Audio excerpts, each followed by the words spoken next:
ACF Shailesh ખાંભલાને લઈને સૌથી મોટામાં મોટા સમાચાર સામે આવી ગયા. મિત્રો, અત્યારે રબારી સમાજે જે કર્યું છે ભાઈ, જોઈને કાયદેસર તમે એમ જ કહેશો કે બહુ સારું કામ કર્યું. મિત્રો, રબારી સમાજ કલેક્ટર કચેરીએ પહોંચ્યા અને ત્યાર પછી ત્યાં જઈને આવેદન પત્રો પણ આપ્યા. આ એસીએફ ની નોકરી ખેંચી લેવામાં આવે ને ત્યારબાદ 24 થી 48 કલાકમાં આનો ભેદ ઉકેલવામાં આવે એવી માંગણી કરી. જી હા મિત્રો, વાત કરવામાં આવે તો તમને બધી માહિતી વિડીયોની અંદર આપવાની કોશિશ કરીશું, એટલે ખાસ કરી અને વિડીયો તમે અંત સુધી જોતા રહેજો.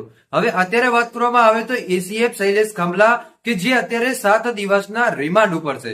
જો કે 7 દિવસના રિમાન્ડ ઉપર હોવા છતાં રબારી સમાજ કલેક્ટર કચેરીએ પહોંચ્યા, ત્યારબાદ આવેદન પત્ર પણ આપ્યા કે આનો ભેદ 24 થી 48 કલાકમાં ઉકેલવામાં આવે ને ત્યાર પછી આ જે એસીએફ શૈલેષ ખાંભલા કે જેની નોકરી છીનવી નાખવામાં આવે, નોકરી પાછી ખેંચી નાખવામાં આવે, એને નોકરી ઉપરથી હટાવી નાખવામાં આવે.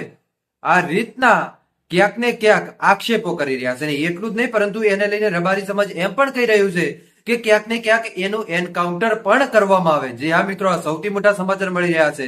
એ 2022માં એ પ્રેમિકા અને શૈલેષ ખાંભલા વચ્ચે વાતચીતો ચાલુ થઈ હતી ને ત્યાર પછી એમનો પ્રેમ સંબંધ પણ ચાલુ થયો હતો. જે પ્રેમિકા હતી એ પ્રેમિકાની પણ પોલીસે 1 કલાક પૂછપરછ કરી. 1 કલાકની પૂછપરછમાં પ્રેમિકાને પણ આડે હાથે લીધી પોલીસે. પ્રેમિકાની પણ પૂછપરછ કરવામાં આવીને અત્યારે એસીએફ શૈલેષ ખાંભલા કે જે અત્યારે રિમાન્ડ ઉપર છે. મિત્રો, આ સૌથી મોટા સમાચાર મળી રહ્યા છે.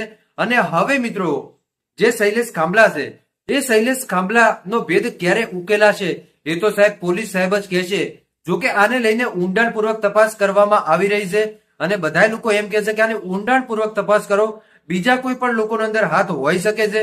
જોકે પ્રેમિકાને પણ પોલીસે પકડી અને 1 કલાક એની પણ પૂછપરછ કરવામાં આવી છે. મિત્રો, હવે આગળના સમયની અંદર આપણે જોઈશું કે શૈલેષભાઈ ખાંભલાને લઈને આપણને શું મોટા અપડેટો મળે છે.